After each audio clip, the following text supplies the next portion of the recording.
नमस्कार दोस्तों, स्वागत है आपका आज के मुख्य समाचारों में। जी हां दोस्तों, आपको यहां पर देखने को मिलेंगी सुबह से लेकर शाम तक की तमाम बड़ी खबरें मुख्य समाचार ब्रेकिंग न्यूज अपडेट्स के रूप में। तो चलिए दोस्तों, जान लेते हैं आज की पहली बड़ी खबर। मधुबनी से प्रधानमंत्री नरेंद्र मोदी ने दिया आतंकवादियों को कड़ा संदेश। बोले, आतंकवादियों को मिट्टी में मिलाने का समय आ गया, कल्पना से भी बड़ी सजा मिलेगी। जी हां दोस्तों, पहलगाम अटैक के बाद गुरुवार को बिहार के मधुबनी पहुंचे प्रधानमंत्री मोदी ने कहा कि पहलगाम के दोषियों को मिट्टी में मिलाने का समय आ गया है। आतंकवादियों को कल्पना से भी बड़ी सजा मिलकर रहेगी। आतंकी हमले में किसी ने अपना बेटा खोया, किसी ने भाई, किसी ने जीवन साथी खोया। इनमें से कोई बांग्ला बोलता था, कोई कन्नड़, कोई गुजराती था, कोई बिहार का लाल था। आज सभी की मृत्यु पर कारगिल से कन्याकुमारी तक हमारा आक्रोश एक जैसा है। पहलगाम हमले पर प्रधानमंत्री मोदी ने दुनिया को मैसेज देने के लिए मंच से अंग्रेजी में कहा कि हम उन्हें धरती के अंतिम छोर तक खदेड़ेंगे। आतंकवाद से भारत की आत्मा कभी नहीं टूटेगी, आतंकवाद को सजा मिलेगी।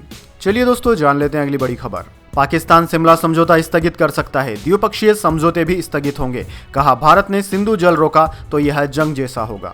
जी हां दोस्तों, पहलगाम हमले के बाद भारत के कड़े फैसलों के जवाब में पाकिस्तान ने दोनों देशों के बीच सभी द्विपक्षीय समझौते स्थगित करने की बात कही है। इसमें 1972 का शिमला समझौता भी शामिल है। पाकिस्तान की नेशनल सिक्योरिटी कमेटी NCS में गुरुवार को यह फैसला लिया गया। इसकी अध्यक्षता PM शहबाज शरीफ ने की। एक दिन पहले भारत ने भी सिंधु जल समझौता स्थगित करने समेत 5 बड़े फैसले लिए थे। पाकिस्तान ने कहा कि अगर भारत सिंधु जल समझौते को रोकता है तो इसे एक्ट ऑफ वॉर यानी कि जंग की तरह माना जाएगा। पाकिस्तान ने कहा कि पाकिस्तान की संप्रभुता और सुरक्षा के लिए किसी भी खतरे का सभी क्षेत्रों में मजबूती से जवाब दिया जाएगा। हम किसी भी आतंकवादी गतिविधि की निंदा करते हैं।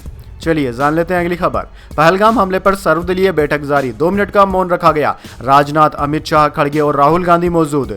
जी हां दोस्तों, पहलगाम हमले को लेकर पार्लियामेंट एनेक्सी बिल्डिंग में रक्षा मंत्री राजनाथ सिंह की अध्यक्षता में सर्वदलीय बैठक हो रही है। गृह मंत्री अमित शाह, विदेश मंत्री S जयशंकर के साथ कांग्रेस अध्यक्ष मल्लिकार्जुन खड़गे और राहुल गांधी समेत कई नेता इसमें शामिल है। बैठक में पहलगाम हमले में मारे गए लोगों की आत्मा की शांति के लिए 2 मिनट का मौन भी रखा गया। इससे पहले केंद्र सरकार ने पहलगाम आतंकी हमले के मद्देनजर गुरुवार को पाकिस्तानी नागरिकों के लिए वीजा सेवाओं को तत्काल प्रभाव से सस्पेंड कर दिया था। चलिए जान लेते हैं अगली खबर। पहलगाम अटैक के बाद पर्यटकों का पलायन हो गया शुरू। 24 घंटे में 90% होटल कमरे खाली, लोगों में रोजगार खोने का डर, GDP पर पड़ेगा असर। जी दोस्तों, जम्मू कश्मीर के पहलगाम में 22 अप्रैल को हुए आतंकी हमले के बाद करीब 90% लोगों ने अपनी ट्रेवल बुकिंग कैंसिल कर दी। पर्यटक जल्द से जल्द घाटी से बाहर निकलना चाहते हैं, इसलिए फ्लाइट पकड़ने के लिए श्रीनगर पहुंच रहे हैं। जम्मू कश्मीर के लोगों में अब रोजगार जाने का डर सता रहा है। यहाँ की अर्थव्यवस्था टूरिज्म पर काफी ज्यादा निर्भर है, इसलिए उसे नुकसान पहुंच सकता है। बीते कुछ साल में सरकार की कोशिशों के बाद घाटी में शांति और अर्थव्यवस्था दोनों पटरी पर आते दिखी थी। अब पहलगाम अटैक में 26 लोगों के मारे जाने के बाद टूरिज्म और इससे जुड़े सेक्टर्स को बड़ा झटका लग सकता है। चलिए जान लेते हैं अगली खबर। अटारी बॉर्डर पर रिट्रीट सेरेमनी में नहीं खोले गए गेट, BSF जवानों ने पाकिस्तानी रेंजर्स से हाथ भी नहीं मिलाया। पहलगाम हमले के बाद कम लोग पहुंचे। जी हां दोस्तों, अमृतसर में अटारी बॉर्डर पर गुरुवार को रिट्रीट सेरेमनी के दौरान दोनों देशों के गेट नहीं खोले गए। बंद गेटों के बीच दोनों देशों के झंडे उतारे गए। इसके साथ BSF के जवानों ने पाकिस्तानी रेंजर्स से हाथ भी नहीं मिलाया। वहीं सेरेमनी में लोगों की संख्या भी कम रही। रोजाना करीब 20,000 लोग पहुंचते थे, लेकिन गुरुवार को सिर्फ 10,000 लोग ही सेरेमनी में पहुंचे। इस दौरान लोगों ने हाथ में तिरंगा लेकर भारत माता की जय के नारे लगाए। चलिए जान लेते हैं अगली बड़ी खबर। पाकिस्तान से जल्द स्वदेश लौटें भारतीय, तनातनी के बीच सरकार की अपील, पाकिस्तान की यात्रा से परहेज करें। जी हां दोस्तों, पहलगाम में हुए आतंकी हमले को देखते हुए केंद्र सरकार ने तत्काल प्रभाव से पाकिस्तानी नागरिकों को जारी किए गए वीजाओं को रद्द कर दिया। साथ ही पाकिस्तान में मौजूद भारतीय नागरिकों से अपील की है कि वह भी जल्द से जल्द स्वदेश लौट आएं। विदेश मंत्रालय ने गुरुवार को बताया कि सरकार ने सुरक्षा पर कैबिनेट समिति CCS के फैसले के अनुरूप पाकिस्तानी नागरिकों की वीजा समेत सभी सेवाएं तत्काल प्रभाव से निलंबित करने का निर्णय लिया है। चलिए दोस्तों, जान लेते हैं अगली खबर। फिलिस्तीन के राष्ट्रपति ने हमास को कुत्ते की औलाद कहा। बोले, बंधकों को रिहा करो, जंग के लिए इजराइल का बहाना खत्म होगा। जी हां दोस्तों, फिलिस्तीन के राष्ट्रपति महमूद अब्बास ने हमास को कुत्ते की औलाद कह डाला। बुधवार को रामल्ला में दिए एक भाषण में अब्बास ने कहा कि हमास बंधकों को रिहा करे ताकि इजराइल को गाजा में जंग जारी रखने का बहाना न मिले। अब्बास ने कहा कि गाजा में नरसंहार को रोकना पहली प्राथमिकता है, इसे रोका जाना चाहिए। हर दिन सैकड़ों लोग मारे जा रहे हैं। अब्बास ने हमास से अपील की कि वह हथियार छोड़कर राजनीतिक दल बन जाए और गाजा का नियंत्रण फिलिस्तीनी अथॉरिटी को सौंप दे। अब्बास ने फिलिस्तीनी अथॉरिटी की सेंट्रल काउंसिल की बैठक में यह बात कही। इस बैठक में वह अपने उत्तराधिकारी का नाम भी घोषित करेंगे। हमास ने दरअसल दोस्तों 2007 में अब्बास की फतह पार्टी को हराकर गाजा पर नियंत्रण कर लिया था। चलिए दोस्तों, जान लेते हैं अगली खबर। अमेरिकी उपराष्ट्रपति जेडी वेंस का भारत दौरा हुआ खत्म, जयपुर से वाशिंगटन के लिए रवाना हुए, कल ताजमहल का दौरा किया था। जी हाँ दोस्तों, अमेरिकी राष्ट्रपति जेडी वेंस अपना भारत दौरा पूरा करने के बाद वाशिंगटन के लिए रवाना हो गए। वेंस 21 अप्रैल यानी कि सोमवार को 4 दिन की भारतीय यात्रा पर पहुंचे थे। जेडी वेंस के साथ उनकी पत्नी उषा और तीनों बच्चे इवान, विवेक और मीराबेल भी भारत आए थे। सोमवार को दिल्ली में लैंड होने के बाद वेंस ने अक्षरधाम मंदिर में दर्शन किए। इसके बाद शाम को प्रधानमंत्री मोदी से मुलाकात की। वेंस सोमवार रात को ही दिल्ली से जयपुर के लिए रवाना हो गए थे। इसके बाद उन्होंने मंगलवार को जयपुर में आमेर का किला देखा। वहीं इसके बाद उन्होंने ताजमहल का दीदार भी किया। चलिए दोस्तों, जान लेते हैं अगली खबर। मूसा तल्लाह ठोकर पहलगाम हमले में शामिल 3 में से 2 आतंकी है पाकिस्तानी, तीनों लश्कर से जुड़े हुए। जी हाँ दोस्तों, जम्मू कश्मीर के पहलगाम में हुए आतंकी हमले के जिम्मेदार 3 आतंकवादियों की पहचान कर ली गई है। जम्मू कश्मीर पुलिस की तरफ से दी गई जानकारी के अनुसार ये तीनों ही लश्कर ए तैयबा के आतंकी हैं। इनमें से 2 पाकिस्तान के हैं। इनकी पहचान हासिम मूसा उर्फ सुलेमान, अली भाई उर्फ तल्हा भाई और आदिल हुसैन ठोकर के रूप में हुई है। मूसा और तल्हा पाकिस्तानी नागरिक हैं। तीनों पर ही पुलिस ने 20-20 लाख रुपए का इनाम रखा हुआ है। चलिए दोस्तों, जान लेते हैं अगली खबर। यूपी परिवहन में मिलेगी 1100 मृतक आश्रितों को नौकरी, धर्मार्थ कार्य विभाग लखनऊ में शिफ्ट होगा। कैबिनेट ने 13 प्रस्ताव पास किए। जी हां दोस्तों, यूपी में परिवहन विभाग में 1100 से अधिक मृतक आश्रितों को नौकरी मिलेगी। योगी सरकार ने कैबिनेट बाई सर्कुलेशन में गुरुवार को यह फैसला लिया। गोरखपुर में इंटरनेशनल स्तर का क्रिकेट स्टेडियम बनाया जाएगा। अब रिटायर्ड जज और उनके परिजनों को कैशलेस मेडिकल सुविधा का लाभ भी मिलेगा। इसके अलावा 10 और प्रस्तावों पर भी योगी सरकार की ओर से मुहर लगा दी गई है। चलिए दोस्तों, जान लेते हैं अगली खबर। गौतम गंभीर को इस आतंकी संगठन ने दे दी जान से मारने की धमकी, क्रिकेटर ने दर्ज कराई शिकायत। थ्रेट में लिखा, आई किल यू। जी हाँ दोस्तों, पूर्व बीजेपी सांसद और भारतीय क्रिकेट टीम के मौजूदा मुख्य कोच गौतम गंभीर को ISIS कश्मीर से जान से मारने की धमकी मिली है। बुधवार को उन्होंने दिल्ली पुलिस से संपर्क कर FIR के लिए औपचारिक शिकायत दर्ज कराई और अपने परिवार की सुरक्षा की मांग की। दरअसल दोस्तों, आपकी जानकारी के लिए बता दें कि पहलगाम आतंकी हमले के बाद गौतम गंभीर ने कड़े शब्दों में इसकी निंदा की थी। पूर्व भारतीय क्रिकेटर और बीजेपी नेता गौतम गंभीर ने इस आतंकी हमले में मारे गए लोगों के प्रति संवेदना व्यक्त करते हुए कहा था कि भारत इस कायराना हरकत का जवाब देगा। चलिए दोस्तों, जान लेते हैं अगली खबर। पाकिस्तानी रेंजर्स ने पंजाब बॉर्डर पर BSF जवान को पकड़ा, AK-47 भी छीनी, आंखों में पट्टी बांध फोटोज जारी की, फ्लैग मीटिंग से इनकार किया। जी हाँ दोस्तों, पहलगाम आतंकी हमले के बाद भारत और पाकिस्तान के बीच तनाव बढ़ गया है। इसी बीच पाकिस्तानी रेंजर्स ने पंजाब के इंडो पाक बॉर्डर पर BSF के जवान को हिरासत में लिया, जिस दौरान उसके हाथ से AK-47 भी छीन ली गई थी। हिरासत में लेने के बाद वे जवान को अपने साथ ले गए। इसके बाद पाकिस्तानी मीडिया में जवान के 2 फोटो भी जारी कर दिए गए। एक फोटो में आंख पर पट्टी बांधी गई है तो दूसरी में BSF जवान AK-47 और पानी की बोतल के साथ खड़ा है। अभी तक उसे छोड़ा नहीं गया है। BSF के अधिकारी लगातार पाकिस्तानी रेंजर्स के संपर्क में है। चलिए दोस्तों, जान लेते हैं अगली खबर। MP, राजस्थान समेत 12 राज्यों में हीट वेव का हाई अलर्ट, तापमान 3 से 5 डिग्री तक बढ़ सकता है। 12 राज्यों में आंधी बारिश का अनुमान। जी हाँ दोस्तों, भारतीय मौसम विज्ञान विभाग ने आज दिल्ली, राजस्थान, उत्तर प्रदेश, मध्य प्रदेश समेत 12 राज्यों में हीट वेव की चेतावनी जारी की है। इस दौरान कई राज्यों में तापमान 3 से 5 डिग्री तक बढ़ सकता है। उत्तर प्रदेश में अगले 5 दिन में अधिकतम तापमान 47 डिग्री पहुंचने का भी अनुमान है। वहीं दोस्तों, राजस्थान के 2 जिलों में आज लू का येलो अलर्ट है। राज्य में सुबह शाम के तापमान में बड़ा अंतर देखने को मिल रहा है। कई शहरों में दिन का तापमान 40 डिग्री पर तो रात का टेम्परेचर 20 डिग्री सेल्सियस दर्ज हो रहा है। जोधपुर, चूरू, सीकर समेत 13 शहरों में न्यूनतम तापमान 20 डिग्री सेल्सियस के नीचे दर्ज किया गया। वहीं दोस्तों, आज MP के 21 जिलों में हीट वेव यानी कि लू चलेगी। भोपाल, इंदौर, उज्जैन और जबलपुर समेत अन्य जिलों में गर्मी का असर तेज हो गया है। यहां पर पारा 42 डिग्री के पार पहुंच सकता है।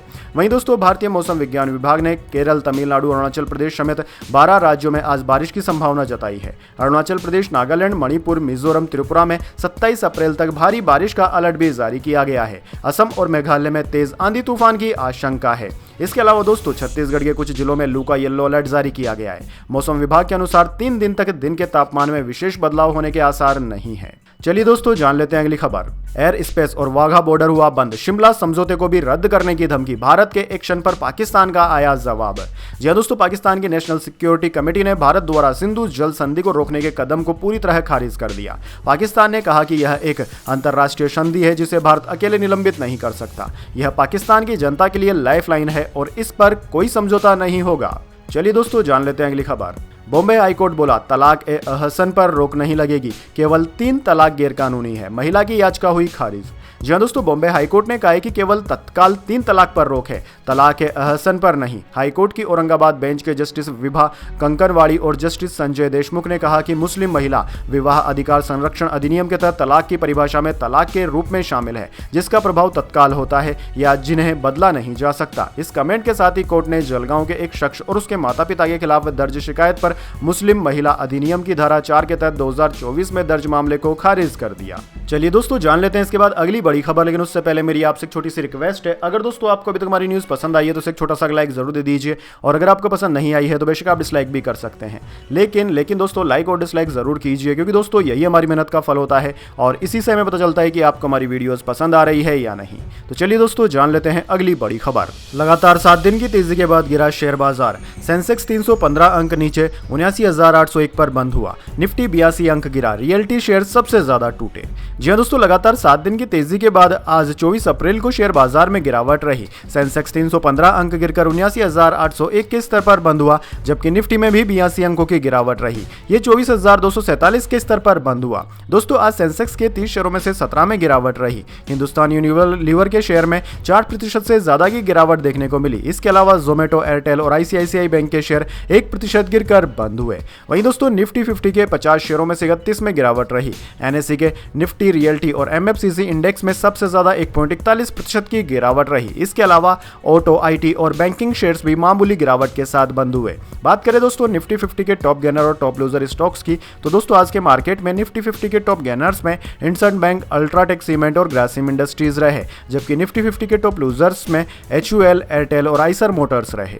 चलिए दोस्तों, जान लेते हैं अगली खबर। सोना आज 201 रुपए महंगा होकर 96,286 पर आया। 2 दिन पहले गोल्ड का भाव 1 लाख रुपए के पार कर गया था। चांदी 1,021 रुपए बढ़कर 97,634 रुपए प्रति किलोग्राम पर बिक रही। दरअसल दोस्तों आज सोने और चांदी की कीमतों में तेजी देखने को मिली है। Indian Boolean and jeweller association के अनुसार 10 ग्राम 24 कैरेट सोने का दाम 201 रुपए महंगा होकर 96,286 रुपए पर आ गया। इससे पहले 10 ग्राम सोने की कीमत 96,085 रुपए थी। वहीं दोस्तों 22 कैरेट सोने की कीमत 88,198 रुपए और 18 कैरेट सोने की कीमत 72,215 रुपए प्रति 10 ग्राम चल रही है।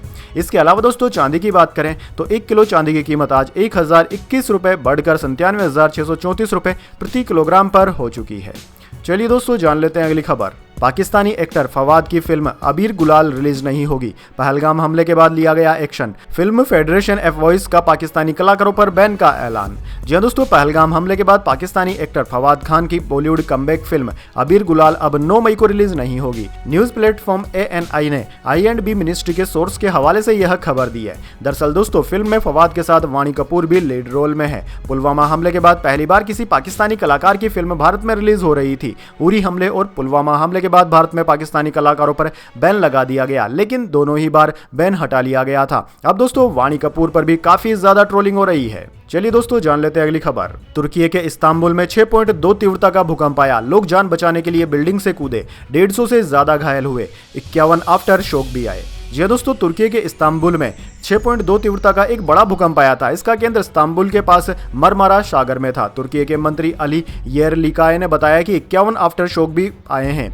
अभी तक किसी के मारे जाने की खबर नहीं है, लेकिन घबराहट की वजह से कई लोग बिल्डिंग से कूद गए, जिस वजह से 151 लोग घायल हो गए। German research centre for Jio sciences ने भी भूकंप की पुष्टि की है और कहा है कि भूकंप का केंद्र जमीन से नीचे 10 किलोमीटर की गहराई पर था। शहर और आसपास के इलाकों में बड़े झटके महसूस किए गए। चलिए दोस्तों, जान लेते हैं अगली बड़ी खबर। रूह अफ़ज़ा विवाद में पतंजलि ने माफी मांगी। हाईकोर्ट ने कहा बिना कंट्रोवर्सी प्रोडक्ट नहीं बेच सकती कंपनी। क्या यही रामदेव की स्ट्रेटजी है?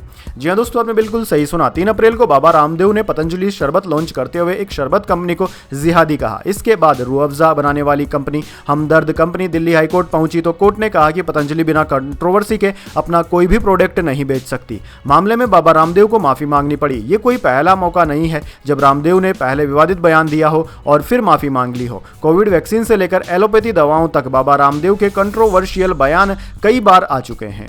चलिए दोस्तों, जान लेते हैं अगली खबर। रोहित शर्मा टी20 में 12,000 रन बनाने वाले दूसरे भारतीय खिलाड़ी बने। मुंबई के लिए हाईएस्ट 6 भी लगाए। काली पट्टी बांधकर उतरे प्लेयर्स। दोस्तों IPL 18 यानी कि 2025 के इस 18वें संस्करण के 41वें मुकाबले में मुंबई इंडियंस ने सनराइजर हैदराबाद को 7 विकेट से हराया। हैदराबाद के राजीव गांधी स्टेडियम में SRH ने 143 रन बनाए थे। जवाब में MI के ओपनर रोहित शर्मा ने लगातार दूसरे मैच में 50 की बदौलत टीम ने 3 विकेट खोकर 16वें ओवर में ही टारगेट हासिल कर लिया। बुधवार को रोचक लंबे और रिकॉर्ड्स देखने को मिले। पहलगाम में हुए आतंकी अटैक को लेकर प्लेयर्स काली पट्टी बांधकर उतरे। हेनरिक कार्लसन ने 107 मीटर लंबा 6 भी लगाया। रोहित शर्मा 12,000 टी20 रन बनाने वाले दूसरे भारतीय बने। उन्होंने मुंबई के लिए सबसे ज्यादा 6 भी लगाए। चलिए दोस्तों जान लेते हैं अगली खबर। सुप्रीम कोर्ट में गोधरा कांड पर सुनवाई 6 से 7 मई को होगी। गुजरात सरकार ने हाईकोर्ट के फैसले को चुनौती दी है। दोषियों को फांसी की मांग। जी हां दोस्तों, सुप्रीम कोर्ट में 6 और 7 मई को 2002 के गोधरा कांड मामले में गुजरात सरकार और दोषियों की याचिका पर सुनवाई होगी। जस्टिस JK माहेश्वरी और जस्टिस राजेश बिंदल की बेंच ने गुरुवार को इसकी जानकारी दी। बेंच ने बताया कि वह 6 और 7 मई को अंतिम सुनवाई शुरू करेगा। पूरी सुनवाई में कम से कम 2 हफ्ते का समय लगेगा। 6 और 7 मई को पूरे दिन सुनवाई होगी। इस दौरान किसी अन्य मामले पर तब तक सुनवाई नहीं होगी जब तक कि कोर्ट की तरफ से विशेष तौर पर नहीं कहा जाए। दरअसल दोस्तों, बेंच ने दोषियों में से एक की ओर से पेश वकील संजय हेगड़े से 3 मई तक अपनी दलीलों को कोर्ट में जमा करने के निर्देश दिए हैं। दलील में दोषी पर लगे आरोपों की लिस्ट, निचली अदालतों के फैसले का ब्यौरा भी देना है। चलिए दोस्तों जान लेते हैं अगली खबर। पहलगाम हमले के बाद अमृतसर में NIA की रेड, 5 होटलों पर कार्रवाई हुई। पाकिस्तान से संबंध होने की खबर थी, डॉक्यूमेंट जब्त किए। जी हां दोस्तों, पहलगाम में हुए आतंकी हमले के बाद NIA ने अमृतसर में बड़ी कार्रवाई की है। NIA की टीम ने सुबह 5 बजे अमृतसर के क्वींस रोड पर स्थित 5 होटलों में छापेमारी की। छापेमारी में hotel unit, hotel grand star, hotel unique, hotel royal star और होटल प्रीमियर को निशाना बनाया गया। NIA की टीम ने इन सभी होटलों के रिकॉर्ड की जांच की और उन्हें जब्त किया है। दरअसल दोस्तों, कार्रवाई के दौरान पंजाब पुलिस की टीम भी मौके पर मौजूद रही। पुलिस ने बाहर से सुरक्षा व्यवस्था संभाली जबकि NIA ने अंदर जाकर छापेमारी की। पंजाब पुलिस के एक अधिकारी ने बताया कि उन्हें सिर्फ सहयोग के लिए बुलाया गया था। चलिए दोस्तों जान लेते हैं अगली खबर। आतंकी हमले में घायलों का मुफ्त इलाज कराएंगे मुकेश अंबानी। पहलगाम अटैक पर कही यह बात। जी हां दोस्तों, पहलगाम में हुए आतंकी हमले से पूरा देश दुखी है। इस हमले में भारतीयों ने अपनी जान गंवाई। रिलायंस परिवार यानी कि Reliance family on Pahalgam attack ने इस घटना पर गहरा शोक प्रकट किया है। रिलायंस इंडस्ट्रीज के चेयरमैन मुकेश अंबानी ने इस हमले से पीड़ितों के प्रति संवेदना व्यक्त की है। मुकेश अंबानी ने घायलों का जल्द ठीक होने की प्रार्थना की है और रिलायंस के अस्पताल में मुफ्त इलाज का ऐलान भी किया है। रिलायंस इंडस्ट्रीज के चेयरमैन ने कहा कि 22 अप्रैल 2025 को पहलगाम में बेकसूर भारतीयों पर हुई बर्बर आतंकी हमले में जान गंवाने वालों के लिए हम सभी रिलायंस परिवार की ओर से शोक व्यक्त करते हैं। हमारी पीड़ित परिवारों के प्रति गहरी संवेदना है। हम घायलों के जल्द पूरी तरह ठीक होने की कामना करते हैं। घायलों का मुंबई स्थित हमारे रिलायंस फाउंडेशन सर HN अस्पताल में मुफ्त इलाज किया जाएगा। चलिए दोस्तों जान लेते हैं अगली खबर। यूक्रेनी राजधानी पर 9 महीने का सबसे बड़ा मिसाइल अटैक। रूसी हमले में 8 की मौत, 70 घायल, कई लोग मलबे में फंसे। जी हां दोस्तों, रूस ने बुधवार रात यूक्रेन की राजधानी कीव पर मिसाइल और ड्रोन से हमला किया। इस हमले में कम से कम 8 लोग मारे गए जबकि 70 से ज्यादा घायल हो गए। यह बीते 9 महीने में यूक्रेन की राजधानी पर किया गया सबसे बड़ा हमला है। अधिकारियों ने बताया कि हमले की वजह से कई बिल्डिंगों ने आग पकड़ ली। 42 लोगों को हॉस्पिटल में एडमिट किया गया है। इनमें 6 बच्चे शामिल हैं। अभी भी कुछ लोग मलबे में फंसे हुए हैं जिन्हें बचाने के लिए रेस्क्यू जारी है। चलिए दोस्तों जान लेते हैं अगली खबर। पहलगाम आतंकी हमले पर असदुद्दीन ओवैसी ने मुसलमानों से कर दी बड़ी अपील। बोले दुश्मन की चाल में न फंसें। जी हां दोस्तों, जम्मू कश्मीर के पहलगाम में हुए आतंकी हमले की न सिर्फ कश्मीरी बल्कि देश भर में मुस्लिम संगठन और नेता निंदा कर रहे हैं। इस बीच गुरुवार को ऑल इंडिया मजलिस इत्तेहादुल मुसल्लिन यानी कि AIMIM चीफ असदुद्दीन ओवैसी ने देश भर के मुसलमानों से एक अपील की। पहलगाम आतंकी हमले को लेकर AIMIM सांसद असदुद्दीन ओवैसी ने अपील करते हुए X पर वीडियो पोस्ट किया। उन्होंने कहा कि जैसा आप सब जानते हैं कि पहलगाम में पाकिस्तान के लश्कर-ए-तैयबा के दहशतगर्दों ने 27 से ज्यादा लोगों की जानें ले ली और कई घायल लोग अस्पताल में जिंदगी मौत से लड़ रहे हैं। असदुद्दीन ने कहा कि इस दहशतगर्दी और वहशियत के खिलाफ मेरी आप सभी लोगों से अपील है कि आप जब कल जुमे की नमाज पढ़ने जाएंगे तो अपनी बाजुओं पर काली पट्टी बांधकर जाइए ताकि हम मिलकर एक पैगाम दे सकें कि हम भारतीय विदेशी ताकतों को देश के अमन और इत्तेहाद को कमजोर करने नहीं देंगे। इस हमले की वजह से शरपरस्तों को हमारे कश्मीरी भाइयों को निशाना बनाने का मौका मिल गया है। तमाम भारतीयों से मैं अपील करता हूं कि वो दुश्मन की चाल में ना फंसे। तो दोस्तों यह थी आज की तमाम बड़ी खबरें। इसके बाद दोस्तों बारी आती है आज के माइंड क्यूज क्वेश्चन की। जी हाँ दोस्तों, एक आसान से सवाल का जवाब देकर आप जीत सकते हैं एक सरप्राइज गिफ्ट हमारे यूट्यूब चैनल की ओर से। तो दोस्तों आज का सवाल आपकी स्क्रीन पर आ चुका है। कश्मीर का नाम कश्मीर कौन से ऋषि के नाम पर पड़ा है? जी हाँ दोस्तों, अगर आप जानते हैं उन ऋषि का नाम जिनके नाम पर कि कश्मीर का नाम कश्मीर पड़ा है, तो जल्दी से उन ऋषि का नाम कमेंट बॉक्स में लिख दीजिए। अगर दोस्तों आपका जवाब होता है एकदम सही और आप चुन जाते हैं लकी विजेता के रूप में, तो आपको मिल सकता है एक सरप्राइज गिफ्ट हमारे यूट्यूब चैनल की ओर से। तो दोस्तों जल्दी से अपना उत्तर कमेंट बॉक्स में लिख दीजिए, वीडियो को लाइक कर लीजिए और चैनल को सब्सक्राइब करके बेल आइकन भी दबा लीजिए। धन्यवाद। वंदे मातरम। जय हिंद, जय भारत।